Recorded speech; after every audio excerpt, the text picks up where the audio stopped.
Well, friends, I keep telling you, it's not time to panic. It's not time to blow it all up. But game in, game out, the Oilers continue to prove that something just ain't right with this hockey team. Now 2-8-1 on the season.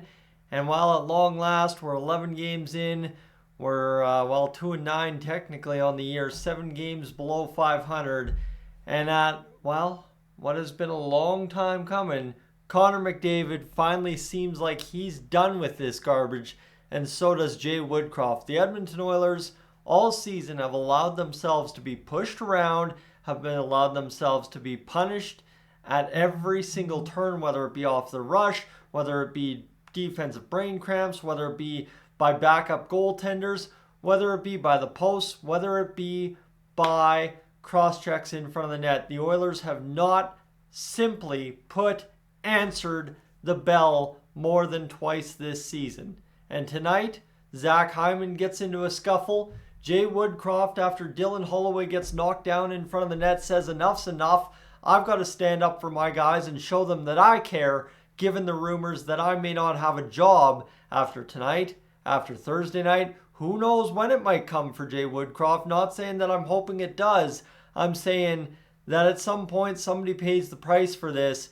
And as we theorize here the past few days, firing the general manager ain't going to do much. But again, this also ain't a Jay Woodcroft problem. But the simplest solution in Edmonton when it's going wrong is always to fire the head coach. So as we take another reflection, look in the mirror at ourselves and say, man, where do we go from here? We can at least take solace in the fact that when challenged tonight, when pushed around, when beat up, Connor McDavid answered back and fought back as the captain of the Edmonton Oilers. There was much made on the telecast there from Jack and Louis saying, hey, why wasn't anyone quick when JT Miller and Phil DiGiuseppe were pushing around Connor McDavid, punching him and roughing him up? Why wasn't someone in there right away? My friends, at the end of the day, if you have to, as teammates of your captain, baby your captain, no matter who he is at the end of the day, that is not a good sense of leadership from Connor McDavid's perspective. So, what does he do? He takes the rough stuff. He hands it right back to everybody that doled it out to him in that third period. And you know what? In some sense of the word, we get a victory from the Edmonton Oilers tonight, because maybe finally tonight is enough, and the Oilers decide, let's go out, care about the dang game we play, care about winning the hockey game, care about impressing our fans, and doing something of substance next game out against San Jose. Because let me tell you, the next game out against San Jose, you end up losing to them. It ain't about firing the general manager. It ain't about firing the head coach. It ain't about trading somebody off this team.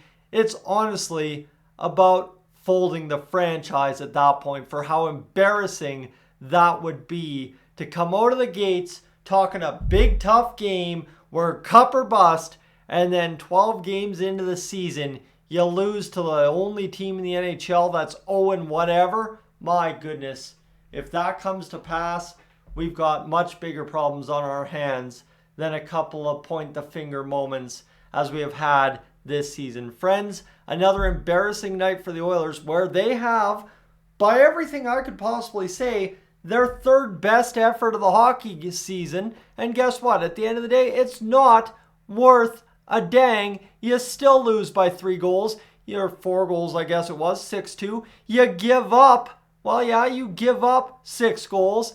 And again, you just have enough defensive goaltending brain cramps to look like a complete disaster. And yet again, right, it's another loss at the end of the game, and you're 2-8-1.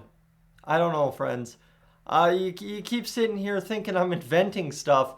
At the end of the day, I'm not anymore, because they just don't give us anything to talk positive about. And when I talk positive, it just all turns to crap right after it again. So for the Oilers, you've got a 2-9 record, essentially, and no sign of improvement. Hey, that 8-2 record we need in the next 10 games that we were talking about coming into the pregame of this one, guess what? Now it's 8-1. Do you have any sense that this team can turn around an 8-1 record in the next 9 games and be 10-10 technically speaking by the end of it? Because I don't. I don't think there's a chance that they can do that. 25 games in, do I think they could be 12-12-1? Not even. Because honestly, they are not giving us enough reason. But they gave us one reason tonight not to totally abandon hope, at least going in to face the worst team in the NHL and potentially the worst team the NHL has ever seen in the 2023-2024 edition of the San Jose Sharks. Friends, I'm at a loss tonight. Good on you, Connor. Jay, way to go out fighting, bud. If this is truly the last few games we will see Jay Woodcroft and he gets ejected with a few minutes left in the third period because he's tired of his guys getting pushed around and not getting enough justice for it from the referees, and he gets ejected for mouthing off and saying, hey, this is what I think and I care about my guys on this bench, at least he goes out screaming, kicking, and fighting his way to making this a better hockey team day in, day out. So friends, you have a great night. It's been another rough one. I'm Tyson. This is Dolynny TV. Up on, out of here.